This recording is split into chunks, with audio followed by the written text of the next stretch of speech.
இந்த மட்டும் காத்த எபனேசரே, இனிமேலும் காக்கும் யெகோவாயிரே.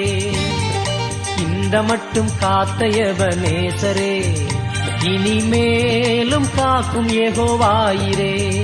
எந்தன் வாழ்க்கையில் இம்மானுவேலரே, இந்த வருடத்தின் நாட்களிலே, புது வருடத்தின் நாட்களிலே ஸ்தோத்தரிப்போம் நாமே துதிகளுடனே, ஆர்ப்பரிப்போம் அன்பர் இயேசுவை.